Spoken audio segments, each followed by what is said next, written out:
Sud Radio, le 10h midi, mettez-vous d'accord, Valérie Expert. Et on est ensemble aujourd'hui, lundi 20 mai, en direct avec vous pour commenter l'actualité avec Mathieu Ocre, secrétaire général du think tank Millénaire, Alexandra Spinner, enseignante, Jean-Claude Beaujour, avocat, président du Forum transatlantique et Alex Darmon, journaliste politique. Vous animez on vous retrouve sur votre chaîne YouTube Les Indécis et samedi soir prochain à 21h, on pourra voir votre documentaire sur Éric Dupond-Moretti, le ministre qui ne devait pas l'être. Vous étiez en immersion avec lui pendant 3 ans. 3 ans. Et Pamela Tamby, bonjour. Vous êtes communicante et vous êtes avec nous aujourd'hui pour commenter l'actualité, la Nouvelle-Calédonie, l'Iran avec la mort du président dans un crash d'hélicoptère, et puis les européennes, 37 listes au total.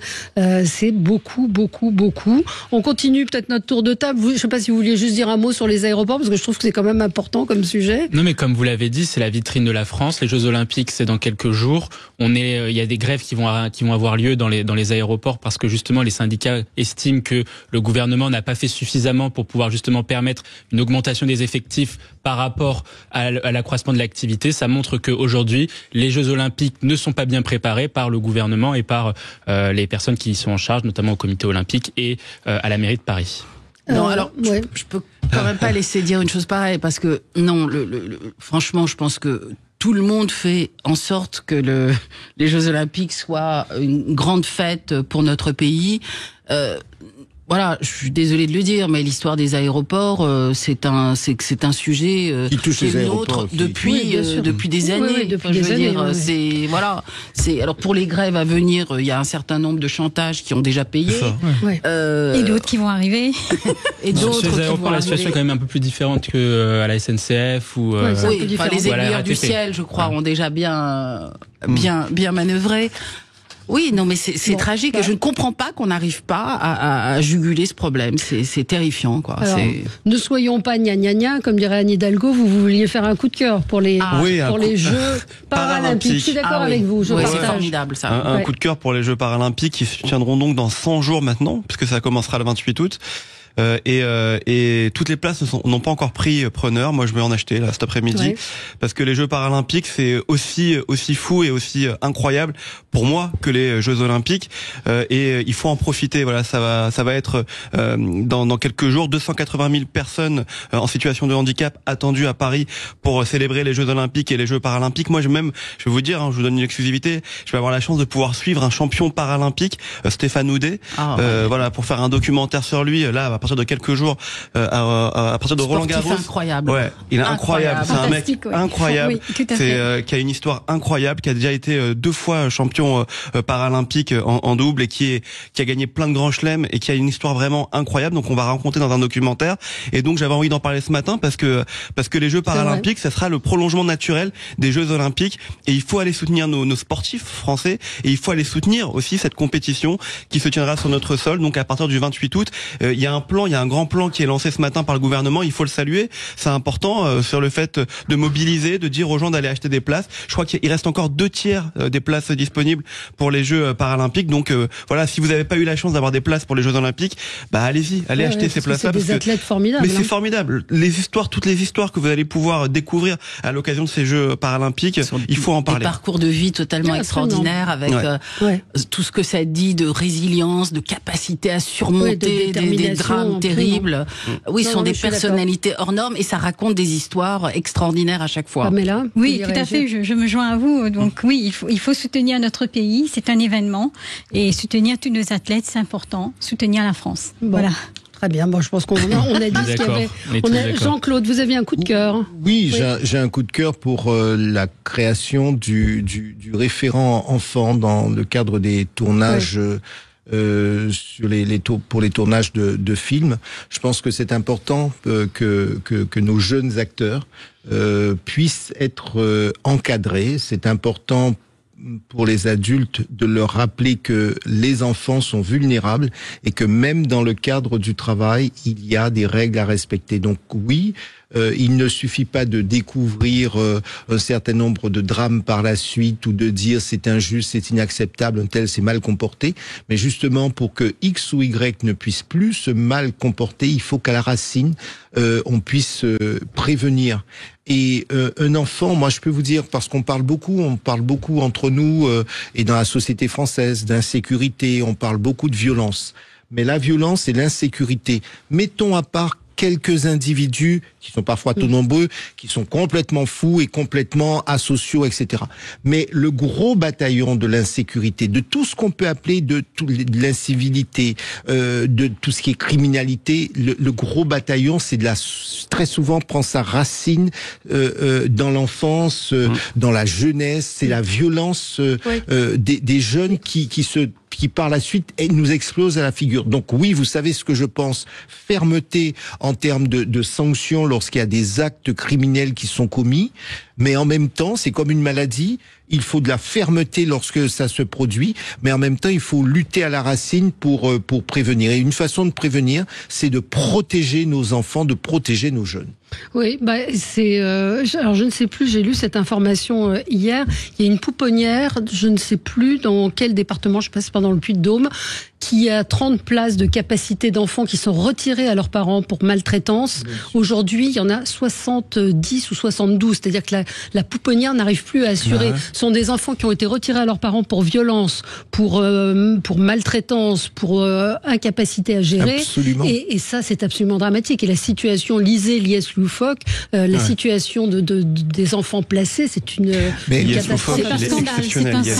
C'est le parent pauvre des politiques publiques. Non, mais c'est pour ça. Oui, non, mais il faut vraiment qu'on se dise que si on veut lutter contre la criminalité, qu'on veut lutter contre l'incivilité, qu'on veut lutter contre l'insécurité, qu'on veut lutter contre tous ces fléaux que nous dénonçons à juste titre, il nous faut commencer par travailler sur l'enfance, sur la violence intrafamiliale, sur les violences dans toutes ces poches qui touchent nos jeunes et qui après nous explosent à la figure.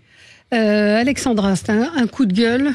Oui, un coup de gueule, mais c'est terrifiant parce que c'est un coup de gueule qui surgit chaque année. C'est l'homophobie dans le football, ce grand tabou. On a vu le monégasque Mohamed Camara qui a pas voulu se joindre à la photo d'avant-match et qui a masqué le badge qui mettait en avant un message de lutte contre l'homophobie. Alors moi, je suis quand même consternée parce qu'on devrait comprendre que surtout dans le milieu du football, qui a quand même une très grande visibilité et qui devrait avoir une sorte d'exemplarité dans ce domaine, que promouvoir la lutte contre l'homophobie, ça n'est pas promouvoir l'homosexualité, qu'on ne devient pas une femme quand on défend les droits des femmes, et que ça va bien au-delà de la nécessaire empathie et des principes fondamentaux qui doivent être ceux de nos sociétés. Et moi, ce qui me concerne, c'est qu'on n'arrive pas à aller au-delà des droits individuel et que on doit toujours on est toujours là en train d'affirmer une spécificité. L'homosexuel, enfin la lutte contre l'homophobie, c'est pas la cause des homosexuels. La lutte contre l'antisémitisme, c'est pas la cause des juifs. La lutte contre le racisme, c'est pas la cause des noirs. Et tant qu'on n'aura pas compris ça, on n'avancera pas dans ce pays.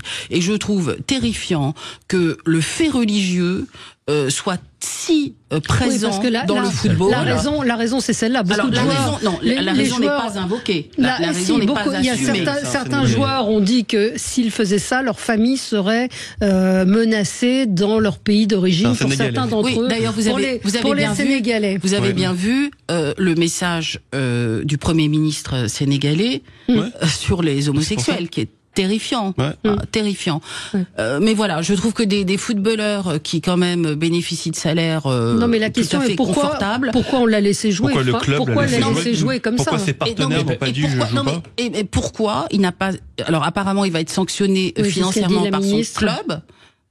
Mais je ne comprends pas. Oui, une sanction financière, mais ça devrait aller bien au-delà. Il devrait être exclu. Je veux dire, tout joueur qui n'est pas en capacité de dire non à l'homophobie ne devrait pas avoir le droit de jouer sur un terrain de football dans notre pays. C'est pas très compliqué, en fait. Mais la question que vous posez, c'est pourquoi les clubs ne sanctionnent pas systématiquement? mais c'est parce que les clubs aujourd'hui sont prisonniers par leurs joueurs et notamment par leurs jeunes joueurs, parce que il y a deux sujets dans ce que vous évoquez. Il y a un, les joueurs d'origine étrangère, des pays arabo-musulmans, type le Maghreb, le Sénégal, le Mali, effectivement, qui arrivent avec leurs mœurs, leurs us et coutumes, et qui, effectivement, ne comprennent pas que la lutte contre l'homophobie, ça ne veut pas dire soutenir forcément l'homosexualité. Et ça, c'est un vrai problème aujourd'hui de fond. Et le deuxième point, c'est que une partie du sport aujourd'hui dans notre pays, notamment dans certains territoires perdus de la République, est gangrénée par l'islamisme radical. Et là-dessus, il faut le dire, des jeunes aujourd'hui ont un système de valeurs qui est lié à cette religion-là et qui, justement, fait en sorte que dans les clubs de foot aujourd'hui, dès les plus jeunes âges, moi j'ai joué au foot pendant une quinzaine d'années dans différents clubs. On ne peut plus aujourd'hui, il peut pas y avoir d'homosexuels, il peut pas y avoir de juifs dans un certain nombre d'équipes de foot parce que justement des gens font du séparatisme dans le foot. Et je prends l'exemple du foot, mais c'est également le cas dans les sports de combat, dans d'autres sports. Ouais. C'est toute la société aujourd'hui qui fait face à ce grand défi. Mais l'homosexualité est un énorme tabou dans le milieu du foot. Tant qu'il n'y aura pas de joueurs, tant qu'il n'y aura pas de joueurs de grands professionnels qui fait un coming out. Il y a un super documentaire là-dessus qui s'appelle Faut qu'on parle. Faut qu'on parle sur Canal+. Le documentaire est vraiment incroyable. Regardez-le, c'est Canal+ qui s'est intéressé, je crois, à 5 sportifs. Il y avait un rugbyman notamment. Une joueuse de basket, quelqu'un qui faisait de la natation et qui vraiment raconte comment ils ont fait leur coming out, mais sur le tard à chaque fois. À chaque fois, c'est après la retraite. Mais c'est magnifique. Pour ne pas gâcher leur carrière. Leur carrière, c'est vrai. Regardez l'an dernier, c'était la pagaille complète. Non, mais l'an dernier, c'était pire encore que cette année. Et je trouve dommage que on ait supprimé le flocage arc-en-ciel pour un badge non à l'homophobie, c'est-à-dire qu'on a opté pour un logo discret noir. Il y en a deux, il y en a un sur l'épaule et un sans arc-en-ciel et sur une manche des maillots. C'est-à-dire que voilà, c'est la lutte à low cost, quoi. On va marquer une pause et on continue dans un instant avec vous sur Sud Radio. Radio, le 10h midi, mettez-vous d'accord, Valérie Expert.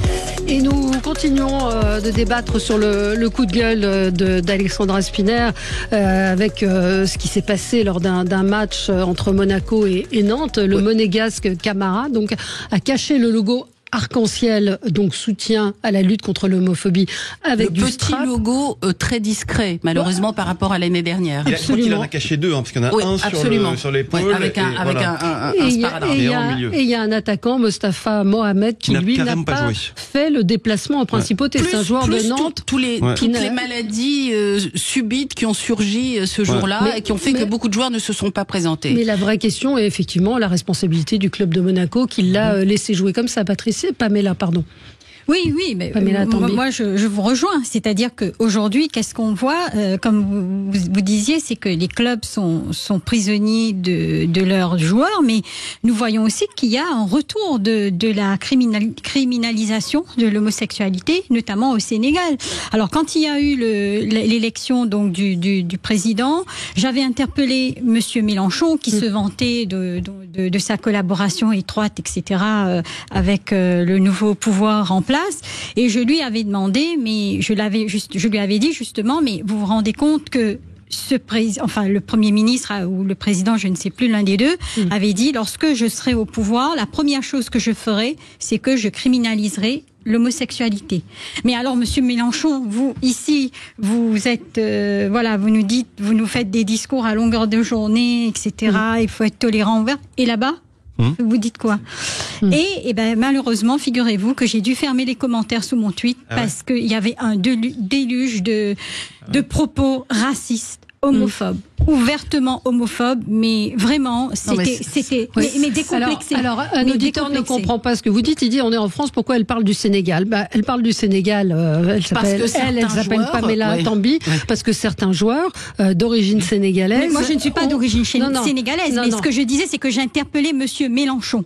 Parce que Monsieur Mélenchon n'est pas un politique sénégalais, il est un homme politique français. Oui. Et la France, c'est l'universalisme des Lumières. Et moi, je suis désolée de le dire, mais je trouve qu'en ce moment, on est en train de les éteindre, les Lumières. Et c'est inacceptable. Je comprends tout à fait l'interpellation, parce que le vrai sujet, c'est surtout la première chose. Pourquoi est-ce que le club accepte de laisser jouer quelqu'un qui refuse un certain nombre de règles, et les pouvoirs publics, ce que font les pouvoirs publics, il y a un ministre des Sports, il y a des règles, parce qu'il ne s'agit pas de faire la promotion de telle ou de telle communauté. Il s'agit, je le rappelle, de lutter contre toute forme, toute discrimination. C'est le principe d'égalité, c'est celui-là.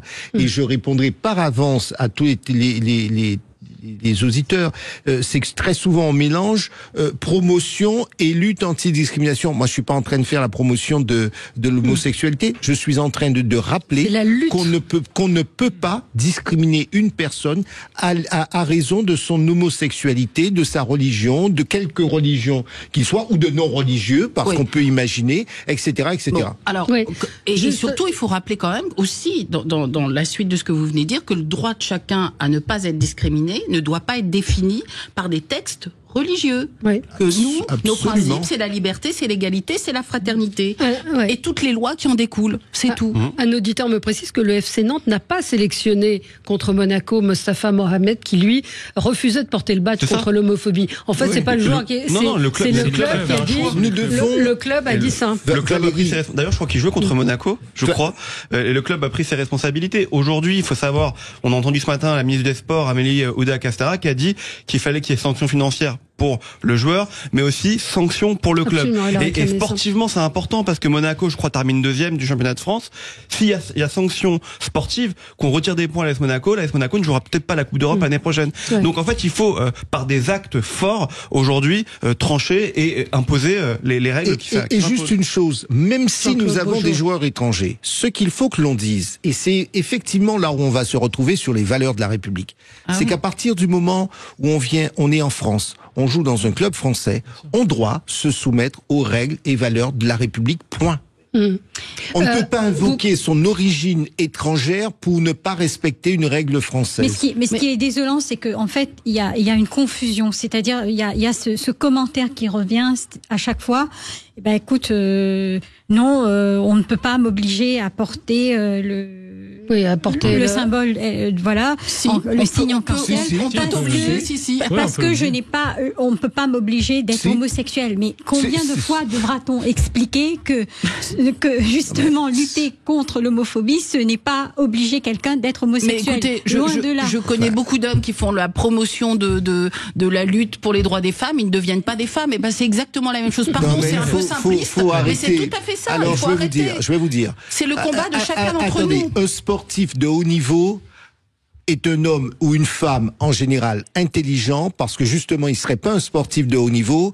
J'ai du mal à croire qu'on ne peut pas comprendre cela. C'est un tour de passe-passe pour ne pas respecter des règles qui sont les nôtres. Et puis je vais vous dire, il n'y a pas à discuter, ce sont nos règles, point. Ou alors on ne vient pas dans une équipe française, c'est tout. Et moi je crois qu'il faut pas ignorer tous ces signaux faibles qu'on entend sur la volonté de voir une espèce de fonctionnement théocratique s'installer dans notre pays. Il n'en est pas question. Nous sommes un État laïque. Voilà, nous sommes un État laïque et la lutte contre l'homophobie, c'est le combat de chacun d'entre nous. Et juste pour terminer sur une note positive, je vous invite à aller écouter le témoignage d'un rugbyman, parce que quand même, il faut le dire, dans le rugby, voilà, il y a une vraie volonté de lutter contre l'homophobie. Et il y a un très beau témoignage de Jérémy Clamy-Edroux qui explique comment il a vécu son homosexualité en tant que grand sportif, comment il l'a révélé à ses parents. Et autre chose, vous savez, imaginez le message envoyé à des jeunes.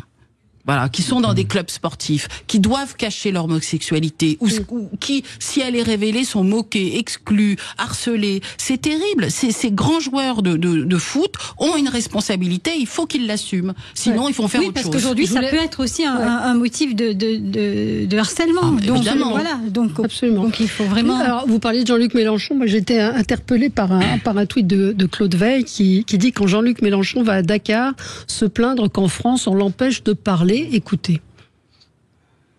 J'ai ici à Dakar une liberté de parole qui me vaudrait peut-être d'être poursuivi pour apologie du terrorisme dans mon pays. Et je ne manquerai pas de mentionner dans ma biographie qu'il m'a été plus facile de m'exprimer à Casablanca, à Kinshasa, à Dakar, que ce fut le cas à Bordeaux, à Rennes ou à Lille, où on m'interdit de parler. Alors, Le tweet dit « Citez-moi une personne au monde sans aucun poste ni mandat qui a enquillé en 2 ans plus de discours, conférences, débats, meetings, causeries, émissions de radio-tv. Castro serait jaloux. » C'est quand même surréaliste cette déclaration. Non, on m'interdit de parler dans mon pays. C'est Mélenchon, quoi. Enfin, je veux dire, moi, je suis même pas étonné. C'est du populisme à souhait, une adaptation au public qui est en face de lui pour le flatter dans le bon sens. Donc oui, c'est scandaleux. Il s'est encore exprimé. C'est l'un des seuls qui a eu le droit à la bonne volonté des étudiants de s'exprimer à Sciences Po il y a encore quelques semaines. Il s'exprime quand il veut pour raconter n'importe quoi. Et il faut bien le dire, tenir des discours qui sont quand même, s'ils sont pas à la limite de l'antisémitisme, antisémite, clairement. Non, donc honnêtement, moi, clairement antisémite. Voilà, donc clairement dire ces choses-là pour dévaloriser l'image de la France à l'étranger et en Afrique, encore plus derrière. Et dans un pays avec un nouveau président, vous l'avez évoqué, dont la première qui est pas d'une liberté folle. D'une manière générale. Alors peut-être qu'effectivement. Jean-Luc Mélenchon et moi-même, nous ne comprenons pas, nous ne lisons pas la philosophie, la doctrine d'un certain nombre de pays de la même façon. Parce que, en toute franchise, me dire qu'ailleurs, la liberté d'expression est si magnifique qu'en France, on vivrait le martyre, le calvaire, la dictature d'expression, je veux dire, j'ai presque envie de dire, il nous prend franchement pour un idiot. Et je vais vous dire une chose. Je crois que c'est du racisme au second degré. Parce qu'imaginez que allez dire cela aux Sénégalais, allez dire cela un peu partout, en disant aux gens que chez eux, ils ont une liberté d'expression 1000 fois plus importante qu'en France, c'est les prendre pour des idiots et penser qu'ils ne savent pas ce qui se passe à l'étranger, madame. Alors, on se retrouve dans... Et nous continuons nos débats. On vient d'apprendre le décès de Jean-Claude Gaudin, qui a été longtemps l'homme... 25 ans, l'homme fort de Marseille, le maire de sa ville. Emmanuel Macron a tweeté, Jean-Claude Gaudin n'est plus, il était Marseille fait homme de sa ville, sa passion, il avait l'accent, la fièvre, la fraternité. Pour elle, cet enfant de Mazargues s'était hissé au plus haut poste de la République. Il a servi, je pense, à ses proches et aux Marseillais.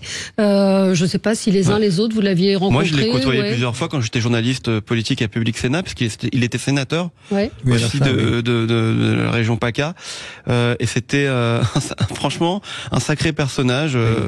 Tout ce qu'il y avait de plus politique en lui, il adorait ça. Et c'était à l'époque où il y avait encore le cumul des mandats. Donc il était sénateur maire de Marseille. Et ouais, exactement. Et j'ai le souvenir d'interviews assez originales, quoi. C'est-à-dire qu'il avait pas la langue dans sa poche. Ouais. Un grand monsieur, tant dans le sens propre que figuré. Oui, mais vous l'avez connu ? Oui, évidemment, un grand personnage. Un truculent à l'image de Marseille. Oui, c'est cette génération d'hommes politiques qui incarnaient vraiment quelque chose et qui portaient leur région et qui avaient des convictions, qui les défendaient parfois. Sans aucun tabou, un grand mec, quoi. Non, c'est exactement. Je rejoins ce qui vient d'être dit. C'est qu'aujourd'hui, on se plaint beaucoup à raison que les maires actuels de nos villes n'ont pas de grande vision pour leur ville. Là, on a quand même un maire, on peut lui reprocher beaucoup de choses, mais on a un maire qui avait une vision pour Marseille, qui s'était projeté, qui faisait de Marseille une capitale de la Méditerranée et une ville justement qui s'inscrit dans cette stratégie de métropolisation qu'on a eue à partir des années 80. Et faut se souvenir de ces grands maires qui ont fait vraiment l'histoire et l'épopée de certaines grandes villes. Mais ça, il y avait aussi Alain Juppé à Bordeaux, par exemple. Enfin, c'est des maires qui se projetaient, qui avaient une vision. Alors qu'aujourd'hui, on voit quand même beaucoup de maires qui manquent de vision et manquent de hauteur sur leur propre sujet. Ouais. De Jean-Claude Gaudin, c'était le mélange un peu de Pagnol et de Defer, parce que c'était un homme fort, il avait combattu Defer qu'il respectait. Et en même temps, il était fort dans ses convictions. De Jean-Claude Gaudin, je retiendrai celui qui a aussi lutté contre l'homophobie. Absolument. De Jean-Claude Gaudin, je retiendrai plus récemment celui qui a utilisé ses dernières forces pour pouvoir permettre la venue du pape à Marseille très récemment. Donc voilà, c'est qu'il navigue en paix. Voilà, Pamela. Non, je l'ai pas connue. Non, vous l'avez pas connue. Pamela, on va rester avec vous à Marseille, puisque c'était votre coup de gueule aujourd'hui. Oui, mon coup de gueule. Enfin, coup de cœur plutôt. Non, coup de cœur ou coup de gueule? Coup de gueule, mais alors vous venez de nous apprendre que le ministre, parce qu'à l'origine c'était un coup de gueule, mais que le ministre Gérald Darmanin vient d'interdire donc un séminaire qui doit avoir lieu donc le 20 mai. Aux alentours de Marseille, donc avec des prédicateurs qui sont connus, donc des prêcheurs, donc qui sont connus pour leur prêche arriérée, des séparatistes, des séditieux, qui ne cessent de porter des coups de boutoir à la République. Alors, donc parmi les 5 prédicateurs, il y a donc l'imam Nader Abou Anas, qui a déclaré donc dans un prêche qu'on peut retrouver donc sur les réseaux sociaux, sur YouTube. Il faut qu'elle, la femme, sache que les anges la maudissent toute la nuit dans le cas où elle se refuse à son mari sans raison valable. On est en 2024 en France. Et donc voilà, donc je pense que le ministre fait bien d'interdire, il est temps de dire stop. Et surtout que j'ai été choquée, parce que je suis tombée, j'ai tuté là-dessus, un imam à Birmingham qui, dans une vidéo, expliquait froidement comment lapider une femme. C'est un petit précis de lapidation où il nous explique qu'il faut creuser un trou qui atteint la moitié du corps. On est en 2024 en Europe.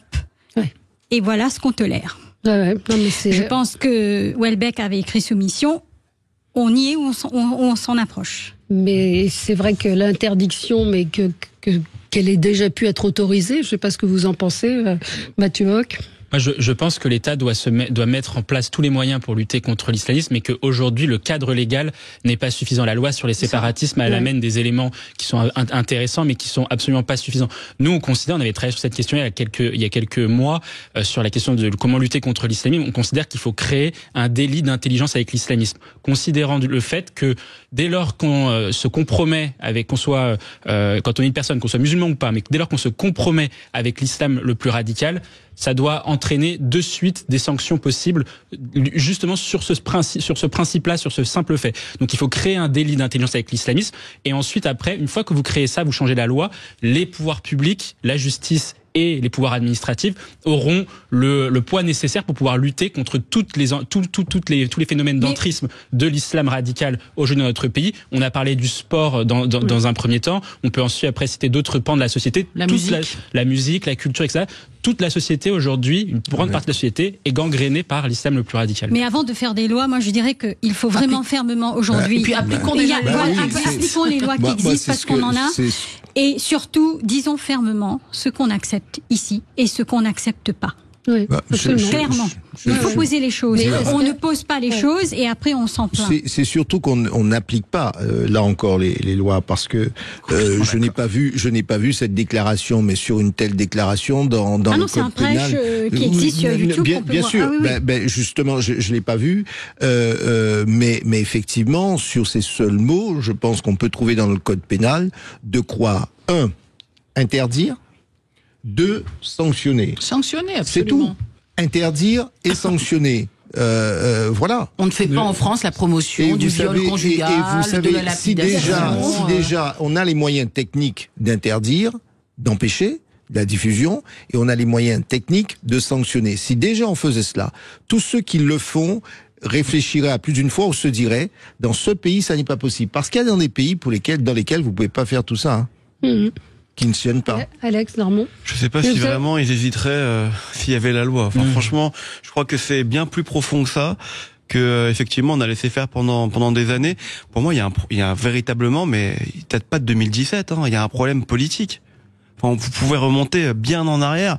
Je suis désolé, jusqu'en 2007, on a laissé des gens comme Tariq Ramadan débattre avec des candidats à l'élection présidentielle. Et on avait fait, excusez-moi, avec Nicolas Sarkozy, on avait fait quelque chose de super, un événement sur France Télévisions. Mais c'était un moratoire, d'ailleurs, je pense, sur la lapidation. Alors oui, à la télé française. À la télévision française en 2007. Et on trouvait ça bien de dire à Nicolas Sarkozy les fermes. En fait, je suis désolé, mais le problème, il est bien plus profond que ça. Vous avez un islam, moi je le pense sincèrement, un islam de France qu'il faut encourager, qu'il faut développer. Un islam éclairé, tout à fait. Éclairé, quand vous voyez la déclaration du recteur de la mosquée ce matin qui appelle les Algériens à s'inscrire sur les listes électorales et à voter. Mais ça, bien évidemment, on pourra. Mais voilà, il représente l'islam de France. Hein. Oui, mais on pourrait. Je pense que vous avez des gens de l'islam de France bien plus éclairés que ce genre de déclaration de ce matin. Je pense qu'il faut aider l'islam de France à se développer et à s'installer. En revanche, je pense que le problème est bien plus profond que 2017 ou 2022. Je pense que le problème, au lendemain des attentats de novembre 2015, n'avait pas été traité. On ne voulait pas en parler. Et aujourd'hui, comme beaucoup de sujets, on est en train de le payer. Voilà. Mais est-ce qu'aujourd'hui, vous avez le sentiment qu'il y a une prise? On vit dans un pays où prévaut.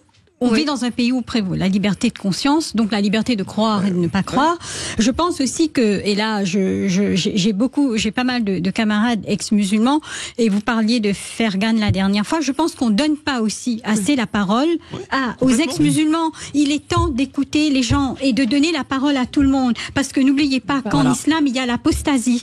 Et aujourd'hui, les gens sont menacés de mort lorsqu'ils quittent une religion. Et ici, moi, si demain je décide de quitter quelque religion, je ne suis pas menacée de mort. Donc ça, c'est important, et il faut donner de la visibilité aux ex-musulmans aussi. Ce qui est important aussi de rappeler toujours, c'est que les premières victimes de l'islamisme, ce sont les musulmans. Voilà, il faut le redire. Et la place des prêcheurs de haine n'est pas dans notre pays. Au revoir. Soit c'est l'avion, soit c'est la prison. Alors, il n'y a pas de discussion possible. Je voudrais juste répondre à Alex qui disait tout cela est bien plus profond. Bien sûr, mais moi je n'étais pas sur l'analyse du phénomène. J'étais sur que faisons-nous face à ce type de déclaration. Je crois que la première chose à faire, c'est impossibilité technique. Je ne suis pas un spécialiste de la publication des choses sur Google, mais j'imagine que techniquement, on a la possibilité d'interdire. Deuxièmement, il faut sanctionner rapidement de manière à envoyer des signaux clairs. Alors après qu'on lutte contre les racines, mais déjà si on faisait cela, je suis désolé, déjà si on faisait appliquer la loi. Les plateformes en France à ne pas diffuser. Je suis pas sûr qu'on ait la possibilité d'interdire sur les plateformes. C'est pour ça qu'il faut une loi supplémentaire. C'est pour ça qu'il faut une loi supplémentaire. Avec les GAFA et tout, mais je suis pas sûr qu'on ait la possibilité aujourd'hui. En France. Mais même en France, d'interdire sur les plateformes avoir des prédicateurs de haine. Oui, mais pas automatiquement. Ça veut dire qu'il faut dénoncer, il faut signaler une vidéo, et en fait ça doit venir des utilisateurs eux-mêmes. Le problème, c'est que nous, qui n'aimons pas ce genre de vidéos et qui ne les écoutons pas, on va pas être les premiers à signaler une vidéo, et ceux qui les écoutent vont pas la signaler. Donc vous avez un vrai problème de processus numérique dans le fait de dénoncer les vidéos. Et on a aussi un vrai problème d'entrisme qui est déjà réel dans notre pays. Quand vous voyez par exemple que l'Europe a fait la promotion du hijab, alors que vous avez en Iran des femmes courageuses qui meurent tous les jours pour ne pas le porter, vous vous dites que voilà, peut-être qu'il faudrait qu'on prenne ce combat à bras-le-corps et qu'on s'y mette vraiment. Mais il y a une sorte de dissonance aussi, et c'est tout le problème, c'est-à-dire qu'il y a aussi une confusion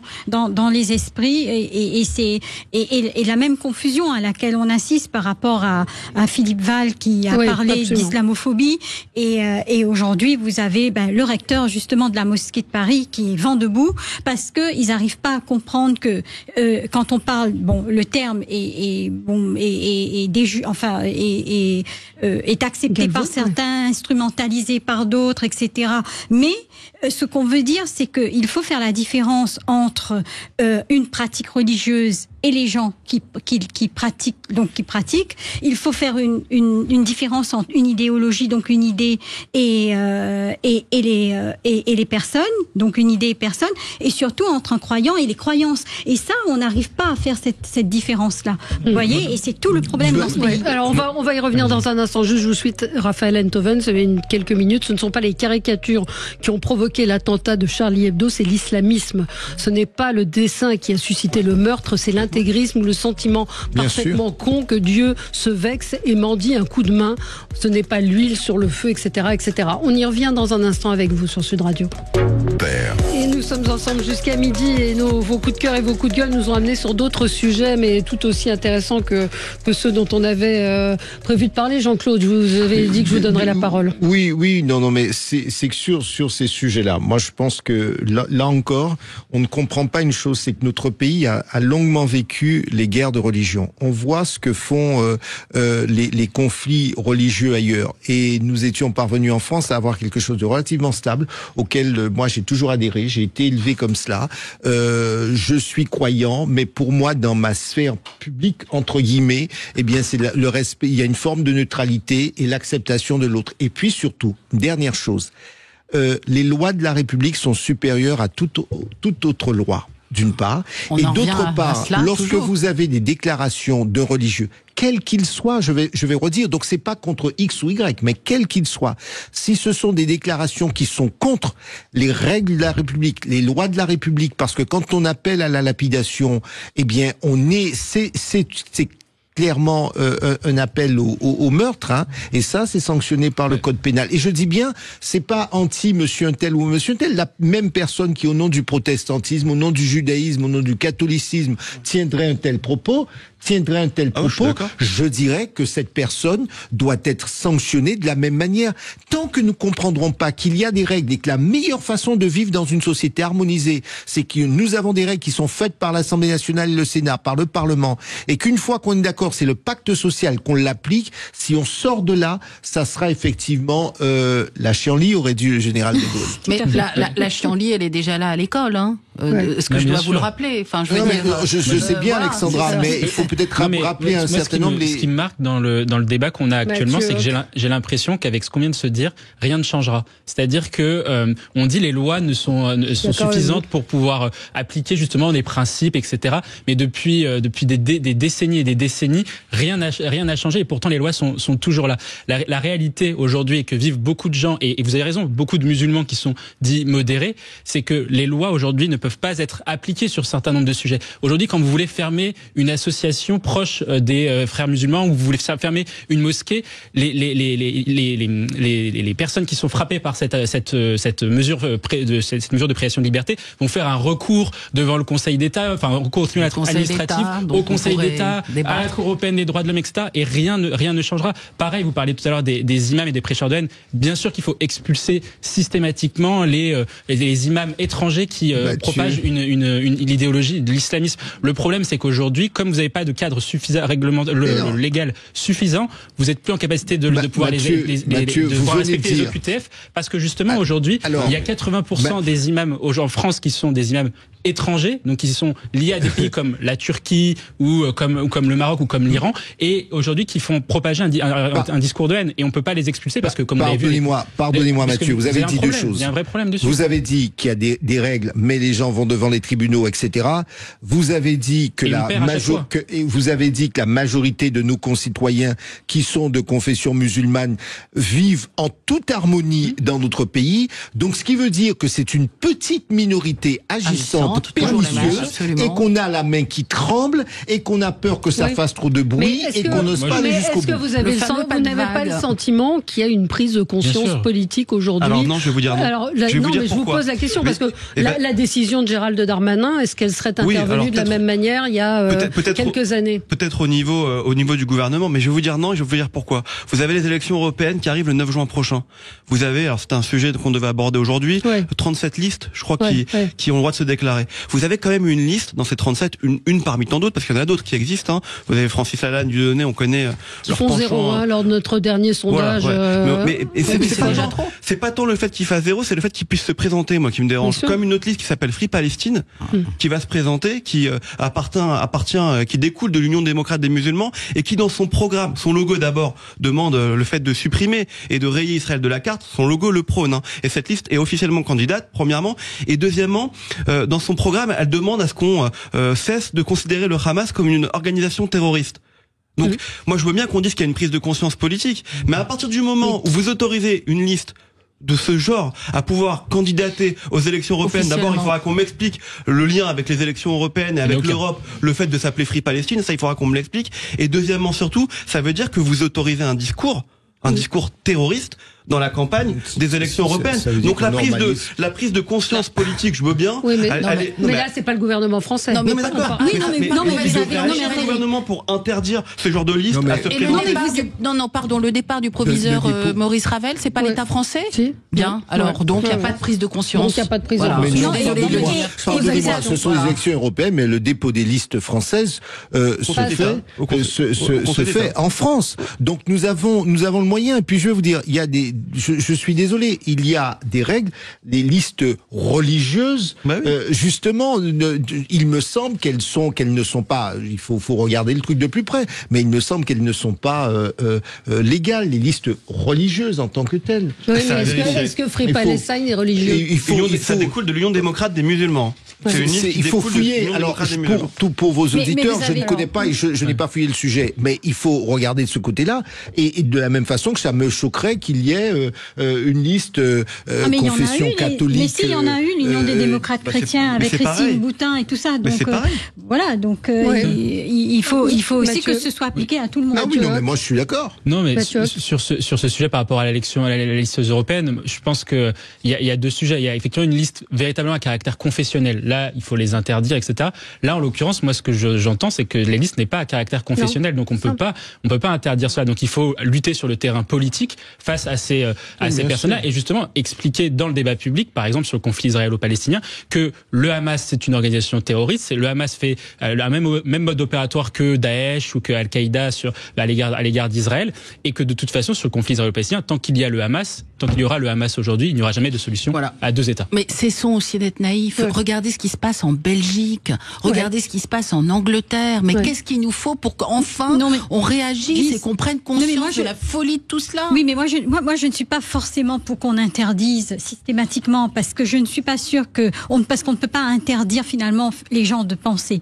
Mais moi je dis qu'il faut investir le terrain politique, le terrain des idées et combattre. Parce que le problème de Free Palestine, c'est de ne pas reconnaître le Hamas comme une organisation terroristes.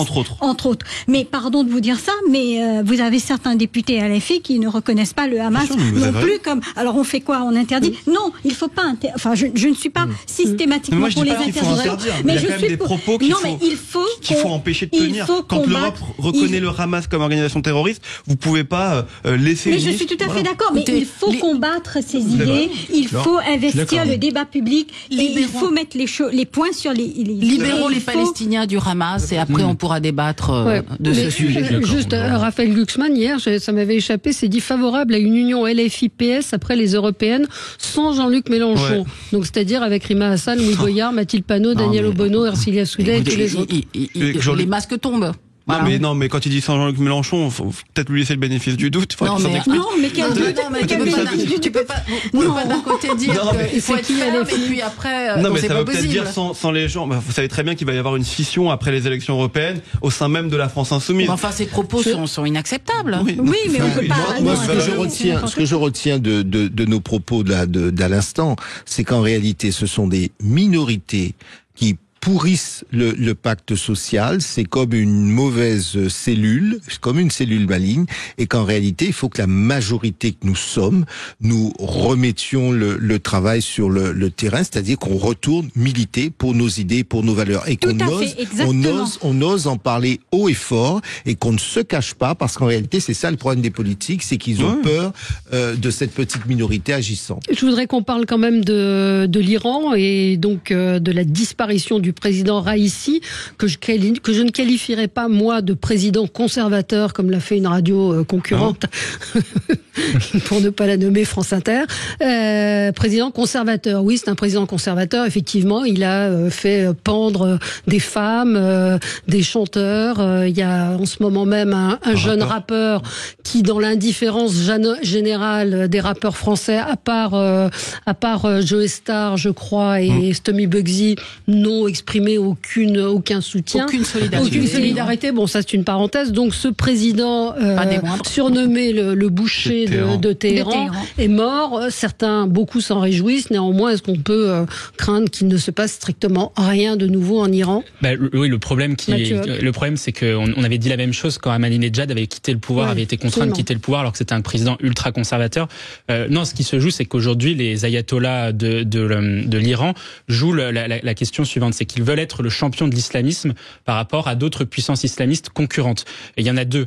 La première, c'est la Turquie avec Erdogan. Erdogan a fait un revirement stratégique à partir de 2014, l'élection de 2014, sa réélection en 2014, en voulant être le champion de l'islamisme pour pouvoir être ce qu'il appelle être le sultan, on va dire, du monde sunnite, etc., et prendre la place que laisse un peu l'Arabie Saoudite, qui s'occidentalise un petit peu en quelque sorte. Premier défilé de mode en maillot de bain ce week-end. Hein. Exactement. Et avec Ben Salman, il multiplie, on va dire, ces appels un rapprochement un peu entre guillemets avec l'Occident. Les deuxièmes acteurs qui sont, on va dire, concurrents de l'Iran en termes pour être le champion de l'islamisme, c'est les acteurs dits non étatiques, donc les organisations terroristes. Daesh étant l'État islamique au Levant est quasiment inexistant puisqu'il a été annihilé par les frappes russes et occidentales à la fin des années 2010. En revanche, par contre, il reste toute une série de mouvements terroristes, notamment au Sahel, et ce sont ces organisations-là qui jouent la question de l'islamisme, sachant que l'islamisme aujourd'hui progresse dans le Moyen-Orient et en Afrique subsaharienne, justement. Et il faut aussi se dire la même chose, je terminerai dessus, c'est que on a eu un débat passionné sur l'islamisme en France. On va pas résoudre la question de l'islamisme en France si on la résout pas au Moyen-Orient, notamment.